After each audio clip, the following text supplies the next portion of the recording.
Skekumt oły hocagon. Witam wszystkich serdecznie w języku wilamowskim, bo będę opowiadał o Wilamowicach i zwyczajach wielkanocnych, szczególnie o Śmierguście wilamowskim. Wilamowice to taka miejscowość na pograniczu Śląska i Małopolski, dokładnie w połowie drogi między Bielskiem Białą a Oświęcimiem, choć Wilamowianie podkreślają, że to w połowie drogi między Wiedniem i Warszawą. Taka miejscowość, która została założona w XIII wieku przez osadników z zachodu. Do dzisiaj w Wilamowicach mówi się językiem wilamowskim, to jest właśnie taki germański język i jeśli chodzi o liczbę mówiących, to chyba najmniejszy język w Polsce, jak niektórzy mówią, chociaż bardzo wielki duchem, jak to zawsze podkreślam.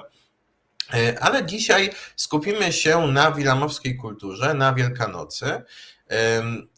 Wilamowianie, kiedy przyszli w XIII wieku, byli katolikami, natomiast później w okresie reformacji w 1550 roku Wilamowianie w większości przeszli na wyznanie ewangelicko-reformowane. I przez 100 lat to było jedyne wyznanie właściwie w Wilamowicach i później w połowie XVII wieku stopniowo przechodzili tutaj pod wpływem właściciela miejscowości znowu na rzymski katolicyzm. I dzisiaj już po tym protestantyzmie w Wilamowicach jest mało śladów i te tradycje raczej są takie bardziej związane z tymi katolickimi obrzędami i też te różne zmiany, które Kościół katolicki wprowadzał w ostatnich dekadach, wpłynęły w pewnym sensie na te tradycje wilamowskie. Dlatego, że w całej Polsce znamy dzisiaj ten zwyczaj chodzenia z koszyczkiem do święcenia w sobotę. Ten zwyczaj w wielu częściach Śląska był czymś nowym. Tak? To dzisiaj się może wydawać, że tak było wszędzie, ale niekoniecznie to był zwyczaj znany. W Wilamowicach chodziło się święcić z koszyczkiem, ale w niedzielę. I tradycyjnie po tym święceniu właśnie się przychodziło do domu i jadło się już to wszystko. A ponieważ przeniesiono rezurekcję teraz na sobotę, to wielu Wilamowian robi to w sobotę, tak? Co w pewnym sensie może być ciekawe dla ludzi z innych regionów Polski, że właśnie w sobotę wielkanocną już się je taki wystawny obiad w niektórych rodzinach i już się wtedy spożywa to, co było w tym koszyczku. Z innych takich ciekawostek to znamy zwyczaj robienia palm w niedzielę palmową i święcenia tych palm. A w Wilamowicach jeszcze robiło się takie krzyżyki z tych palm, które w drugi dzień Wielkanocy, w poniedziałek nosiło się, wtykało na rogi pól, święciło się to wodą, i właśnie to było to zaniesienie polu Śmiergustu, żeby pole właśnie było urodzajne. Tych śmiergustów w Wilamowicach było kilka rodzajów, właśnie jeden to ten zaniesienie tego śmiergustu. Dzisiaj znamy też wilamowskie śmiergusty, taki festyn, który się odbywa zawsze w maju lub czerwcu, ale my skupimy się na śmierguśnikach, na śmierguście wielkanocnym. I to są chłopcy w różnym wieku. Kiedyś to było przeważnie między 18 a 25 rokiem życia, dlatego że przed 18 raczej nie puszczano nikogo, żeby chodził po śmierguście, a z kolei już 25 lat to już był taki wiek, gdzie większość tych mężczyzn już miała żony, więc już też nie mogła chodzić po śmierguście. I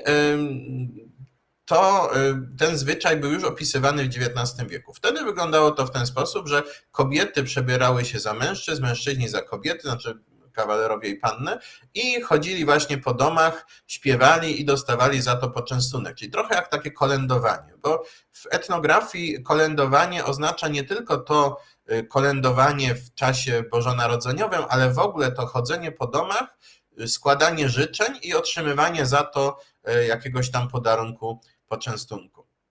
Dziś ten wilamowski śmiergust zaczyna się w niedzielę wielkanocną wieczorem.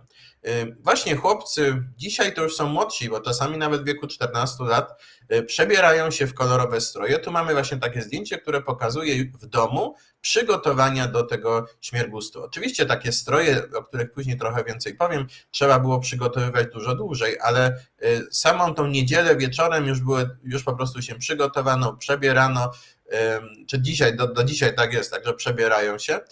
Kiedyś ten śmiergust zaczynał się później, bo właśnie w nocy, gdzieś tam o 3 nad ranem, o 5 rano, a dzisiaj no, zaczyna się czasem już o 18 dzień wcześniej, czyli w niedzielę wielkanocną. Dlatego się niektórzy dziwią, że w Wilamowicach polewają się ludzie wodą nie tylko w poniedziałek, ale już w niedzielę wielkanocną.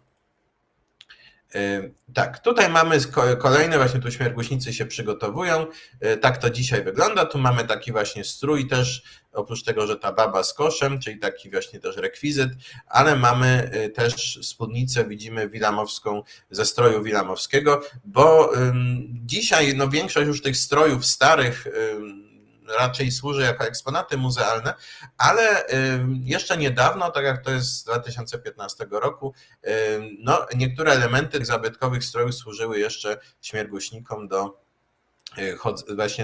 jeszcze do użytku po prostu. No i tu właśnie to przygotowanie do tego śmiergustu. No i tak wyglądają śmierguśnicy, którzy idą. Takich śmierguśników można spotkać w Wilamowicach właśnie w nocy, z niedzieli na poniedziałek. Oni po drodze śpiewają, grają. Muzyka jest bardzo ważna, bo są to pieśni zarówno w języku wilamowskim, i te starsze, i te nowe, i też w języku polskim oczywiście, bo i tak było zawsze, dlatego że Wilamowice to takie miasto, które było zawsze wielojęzyczne.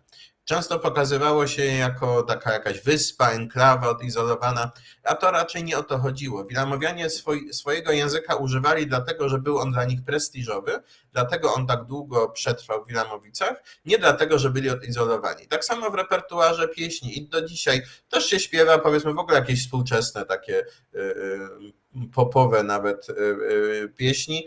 No myślę, że tutaj też gra rolę to, jaki jest ten muzyk, tak, bo jeśli ten akordeonista zna więcej melodii, no to śpiewa się inne, no i to tak trochę od niego to zależy. No i tu mamy właśnie te kolorowe stroje. Dzisiaj chodzą już tylko chłopcy, no i te stroje tutaj są takie pełne, no bo właśnie mają i te kapelusze z kwiatków z bibuły, i maski, i te bluzy kolorowe, i spodnie.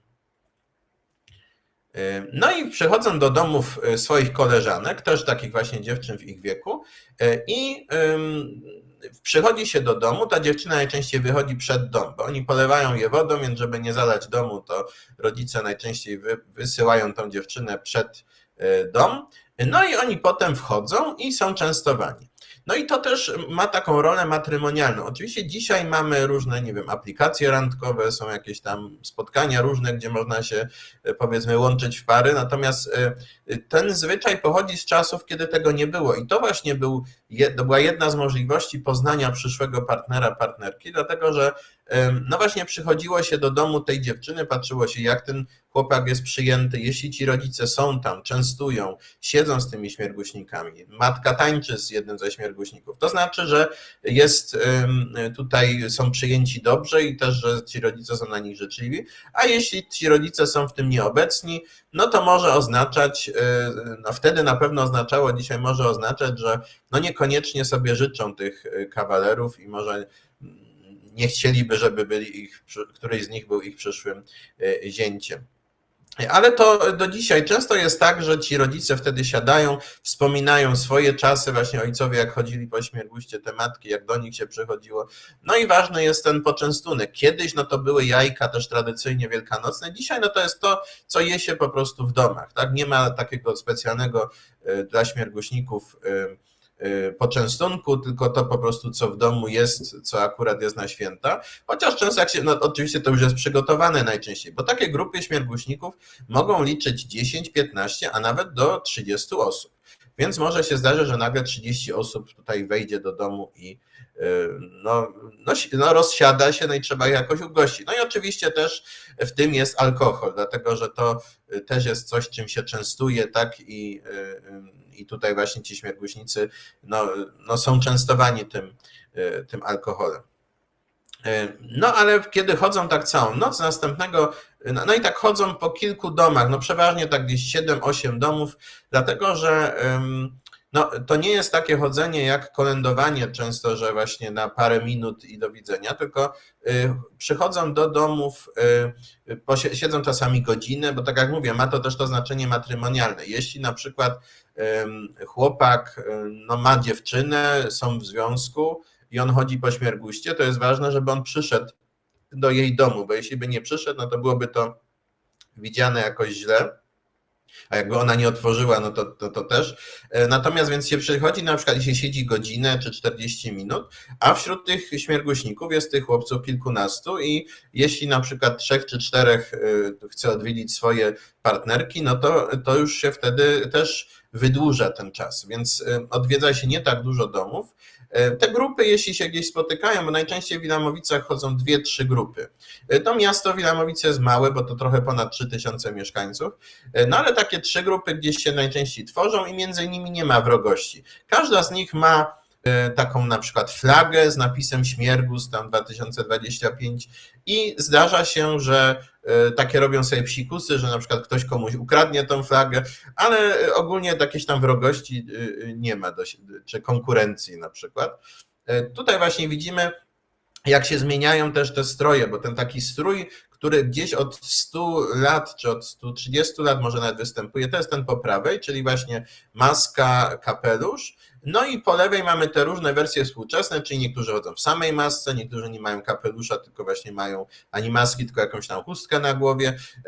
Natomiast no, liczy się to, żeby te stroje były jak najbardziej kolorowe, jak najwięcej friendly. W Muzeum Kultury Wilamowskiej, które powstało w zeszłym roku, gdzie ja też pracuję, nie mamy zbyt dużo tych strojów, dlatego że jest to zwyczaj żywy, o czym ja potem też powiem i rzeczywiście trudno od kogoś wyciągnąć taki strój, bo mówi się, ale to będzie dla syna, dla wnuka, bo rzeczywiście w tym chodzą. Tak więc udało się trochę zebrać, ale mimo, że to jest żywe, to właśnie tym trudniej to dostać niż na przykład elementy strojów, nie wiem, żałobnych czy innych, których dzisiaj się już tam mniej chodzi. Tu mamy znowu właśnie chłopaka z taką tradycyjną maską, a tam z kolei widzimy Wilamowiana, który idzie w stroju wilamowskim, co prawda z jeansami, ale właśnie w tym płaszczu wilamowskim i bercierze i kapeluszu. I to jest zdjęcie zrobione, no po prostu to nie jest żadne ustawiane, tylko zrobione w poniedziałek wielkanocny w Wilamowicach, na tej drodze między rynkiem a kościołem, czyli widać, że to jest coś rzeczywiście żywego, to nie jest żadna rekonstrukcja na potrzeby tam zespołu folklorystycznego. Tu mamy takie zdjęcie z lat gdzieś 50. Widzimy, że ci śmierguśnicy też tutaj mają podobne te stroje. Tutaj właśnie mamy też młodszych śmierguśników, chociaż nie chodzą w nocy, to przychodzą na rynek, przebierają się, często te ich stroje są nawet dużo bardziej kompletne niż tych starszych kolegów, no bo to rzeczywiście łatwiej w takim stroju być kilka godzin na rynku niż właśnie całą noc. Tutaj mamy też parę zdjęć, które zrobiłem w zeszłym roku. Tu w tyle właśnie rynek w Wilamowicach. No bardzo ciekawie to jest, jeśli się przyjdzie na ten rynek w Wilamowicach na przykład gdzieś koło 11, bo o 11 jest msza, po której najwięcej osób wychodzi i są polewane te osoby wodą, głównie dziewczyny młode oczywiście, ale te, które przechodzą przez rynek, ale jak się przyjdzie trochę wcześniej, bo tam o 12 powiedzmy jest to główne widowisko, kiedy się przyjdzie trochę wcześniej, można pooglądać te szczegóły, zwłaszcza maski są bardzo ciekawe, niektórzy mają te maski bardzo stare, to tutaj jest raczej nowsza, tutaj właśnie taka bardziej tradycyjna. No i ci chłopcy, te maski kiedyś w ogóle się ich nie ściągało, bo chodziło o to, żeby raz, że mógł jakiś chłopak dziewczynie, która go na przykład tam nie chciała, no to czasami robił jakieś tam, nie wiem, psikusy, że polał ją bardziej wodą albo coś takiego, więc wtedy, żeby go nie rozpoznała, ale ogólnie nawet ci, którzy chcieli być rozpoznani, mieli cały czas te maski na twarzy. Oczywiście pewnie tam po głosie się rozpoznało takiego chłopaka, ale te maski były cały czas. Dzisiaj one są właściwie takim dodatkowym elementem. Tu widzimy, że większość śmierguśników raczej ma je albo na głowie, albo w ogóle ich nie ma. Też ważne są różne i rekwizyty śmierguśników, ale też różne pojazdy i też wanna, do której się wrzuca dziewczyny, kiedy się polewa wodą. No wszystko jakby każdy zwyczaj się trochę zmienia, bo dzisiaj mamy z kolei no, inne czasy niż kiedyś. Raz, że kiedyś podobno nie lali tak bardzo ci śmierguśnicy wodą, chociaż no, trudno to powiedzieć, bo